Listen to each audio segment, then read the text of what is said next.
amavuta y'agatangaza mu gukuraho iminkanyari, anakuraho ibiheri, atuma uruhu rwawe runyerera. Ayo mavuta nkubwiye ko ari nayo mavuta ananira benshi, wabyizera? Kandi ikindi nakubwira ni uko ayo mavuta atanagoye kuyakoresha, ahubwo abenshi bayakoresha nabi, bayatinyira ubusa. Umunsi reka tuvuge ku ma retinoid, ama vitamin A. Turebe ni ayahe, akamaro kayo ni akahe, ninde uyakoresha, ninde utemerewe kuyakoresha, amoko yazo ni ayahe, kubera iki ukiyitangira pagingi, n'uburyo ki wayikoresha ikaguha uruhu rwiza rutangaje kandi utangije bariya yawe. Niba warigeze kuyikoresha ukayihagarika, cyangwa amavideo ubona kuri social media yaraguteye ubwoba, cyangwa ukaba wumva itakiri kugukorera, gumana nanjye hano. Iyi video irajya kurangira wamaze kumenya neza uko retinoid zikoreshwa, icyo kwirinda, icyo gukora ngo itakwangiza. Mbese ndakwigisha uburyo ki wakoresha retinoid nk'umudermatologist.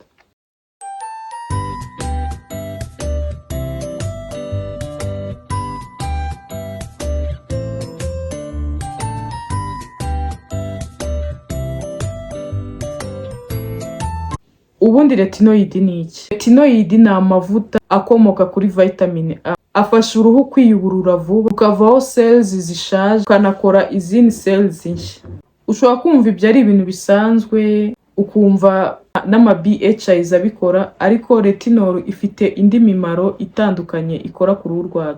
Urugero, ikuraho ibiheri, aho igenda ikumisha amavuta, ikayaringaniza mu ruhu rwawe. Fata pores igakuramo imyanda, bigatuma uruhu rwawe rudakora ibiheri bishya. Ikindi, ifasha uruhu rwawe gukuraho ama hyperpigmentation yananiranye, ifasha gukuraho iminkanyari, ama fine lines, mbese bya bimenyetso byo gusaza vuba ku ruhu.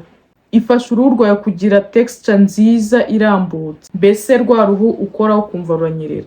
Kandi ikindi, ama retinoids afasha uruhu rwacu gukora collagen. Vitamin A wandikirwa na muganga, tretinoine. FDA igaragaza ko izo tretinoine zivura ibiheri, kandi zikaba zikuraho na photo aging, kuriya uruhu rwacu usanga aza kubera izuba. Indi vitamin A wandikirwa na muganga ni za adapalene. Adapalene ifite 0.1, nayo ifite ubushobozi bwo kugukuriraho ibiheri. Retinoid ni imwe muri ingredient ifite research nyinshi cyane ziyiherekeje, ntabwo ari igihuha. Reka turebe amoko y'amaretinoid. Ntabwo retinoid zose ari zimwe. Retinol kugira ngo zikore zibanza guhinduka retinoic acid. Ntabwo zigera ku ruhu ngo zihite zikora ku kanya, zifite stage zibanza kunyuramo kugira ngo ziguhe umusaruro. Retinoic acid ni izi ngizi za tretinoin, ziwandikirwa na muganga, nubwo ubona zigura make, usanga zigura 3-2, ariko ziriya retinoid ziba zikaze cyane, kuko zo ni retinoic acid, ntabwo zikenera step runaka kugira ngo zihinduke retinoic acid, zo zita zihinduka ku kanya. Imwe muri retinoid zizwi ni retinol. Retinol iboneka mu maseramu, iboneka mu makreme, iboneka mu maloshoni. Retinol bisaba step 2 kugira ngo itanga umusaruro ku ruhu rwawe. Kugira ngo mbese ihinduka retinoic acid bifata step 2. Ibyo bituma retinol itanga umusaruro gake gake. Indi retinoids ni retinal. Retinal cyangwa retinaldehyde biyisaba step 1 kugira ngo ihinduka retinoic acid. Ibyo bituma igira ubushobozi burenze ubwa retinol, ariko nanone uko igenda igira ubushobozi burenze ni nako nayo irritation ziba nyinshi. Kandi impamvu abantu batayikoresha cyane nuko zikunda kuba unstable, zangirika vuba. Niyo mpamvu uzabona retinol ariyo yamamaye kurenza retinal. Indi retinoid ni adapalene. Adapalene iri stable yanje na za tretinoine. Iyi ngiyi niyo yaba nziza ku muntu ugitangira gukoresha ama retinoid. Izi za adapalene icyo zifasha ni ugukuraho ibiheri, nazo ziri muri retinoic acid. Ntabwo zikenera guhinduka ikintu runaka kugira ngo zite zitanga umusaruro. Tretinoine nayo ni imwe muri retinoids zizwi, irakaze cyane kubera ko nayo ni retinoic acid, na step 1 biyifata kugira ngo ihinduke retinoic acid. Ifite imbaraga nyinshi, irenze za retinol, irenze za retinal, gusa nayo irritation ziba ari nyinshi cyane. Niyo mpamvu uzasanga benshi bayikoresha ikabashishura, uruhu rukuma cyane, noneho yaba ari wa muntu udakoresha sunscreen ugasanga uruhu rwazanye ama dark spot. Retinoids runaka kuba ifite ubushobozi burenze ubw'iyindi ntabwo biba bivuze ko izaguha umusaruro urenze, ahubwo zishobora kongera irritation, kuko uko zigenda zirushanwa imbaraga ni nako irritation zigenda ziyongera. Retinoids nziza ni ya yindi uruhu rwawe rwihanganira. Kuki retinoids atari igihuha? Retinoids ziragenda zikihoma ku ma cells yawe, bigatuma cells zitandukana, biba ari exfoliation ikozwe. Ama dead skin cells ahita atangira kuvaho, cells nshya zikaboneraho zigakorwa vuba vuba, collagen ikiyongera, uruhu gukora amavuta menshi bikagabanuka. Ku biheri iragenda igakuraho za clogged pores, za pores zawe zazibye iragenda ikabikuraho. Kuri hyperpigmentation nayo gake gake igenda ikuraho ama dark spot, cells zabaye umukara ikazikura mu ruhu rwawe. Aging, ku ruhu gusaza vuba iragenda igakora ama collagen igatuma uruhu rwacu rugenda ruvaho bya bimenyetso byo gusaza vuba. Ikindi retinol ifasha, irinda kuba za collagen zakozwe zakwangizwa n'izuba.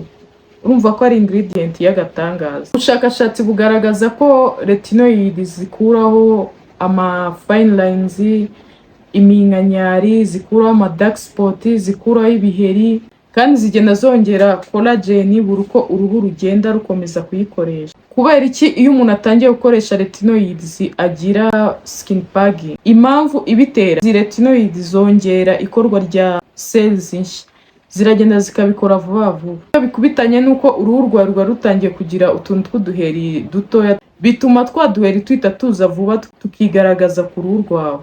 Ibyo biba iyo umaze igihe gitoya utangiye retinoid. Naho nubona retinoid guteye ibiheri hashize igihe kinini, iyo ngiyo ntabwo izaba ari pagging, izaba ari irritation. Izakubwira ko ari pagging nuko icyo giheri, utwo duheri tuza handi usanzwe urwara ibiheri, kandi tumara igihe gitoya tukaba tuvuye ku ruhu rwawe. Naho niba ari ibiheri uzabona biza ahandi udasanzwe urwara ibiheri, ukwiye kubyitaho ugatangira kwivura ibiheri. Izo ziba ari irritation, ntabwo ziba ari pagging. Kubera icyo abantu benshi bangiza uruhu rwabo iyo bari gutangira gukoresha retinoid?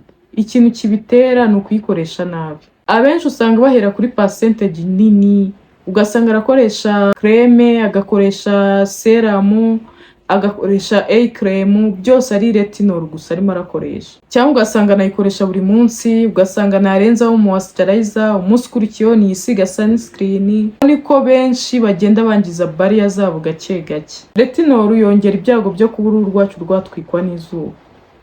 Igihe cyose waraye ukoresha retinol, igihe cyose ukoresha retinoids, zaba izi ngizi wandikirwa na muganga, ni ngombwa cyane kwirinda izuba. Retinol wari ukwiye kuyikoresha gutya: tangira uyikoresha rimwe cyangwa kabiri mu cyumweru, nubona uruhu rwawe ruyitorera ugende wongera inshuro wenda uyikoresha. Ibyo bizatuma uruhu rwawe rudakora irritation. Wakora ni sandwich method, ukajya ubanza moisturizer ku ruhu rwawe, ukabona gushiraho retinoid, ukongera ukarenzaho moisturizer ku ruhu rwawe.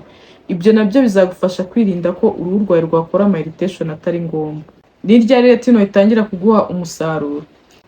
Ibyumweru 6 kugera kuri 12 bigukuriraho bya biheri.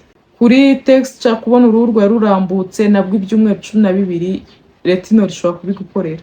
Naho ku kijyanye na aging, bishobora no gufata amezi 3 cyangwa 6 kugira ngo ubone uruhu rwawe rwavuyeho yaminkanyari. Consistency, guhozaho, nibyo by'ingenzi cyane kurenza gukoresha retinoids ifite imbaraga nyinshi. Ninde udakwiye gukoresha retinoid? Umugore utwite ntabwo akwiye gukoresha retinoid, kubera ko retinoids zishobora gutuma ubyara umwana ufite ubumuga. Yaba izo kunywa nka isotretinoine nazo ntabwo zemerewe.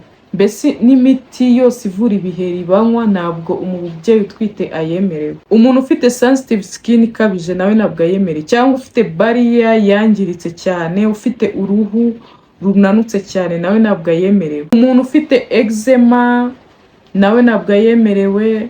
Mbese wa muntu wishima kumva uruhu ruri kumurya, nawe ntabwo ayemerewe. Umuntu ufite barrier yangiritse, bya bimenyetso bya barrier zangiritse bimwe twarebye, nawe ntabwo yemerewe gukoresha retinoid, kuko barrier yo yangiritse ubanza kuyisana, ntabwo uhita uyihereza ama actives. Retinoids izaguha uruhu rwiza, ariko nuyikoresha nabi izaguha isomo utigeze ubona mu buzima bwawe. Yikoreshe mu bwitonzi kandi uhozeho. Mu myaka 10 iri imbere uruhu rwawe ruzagushimira kuba warakoresheje retinoid.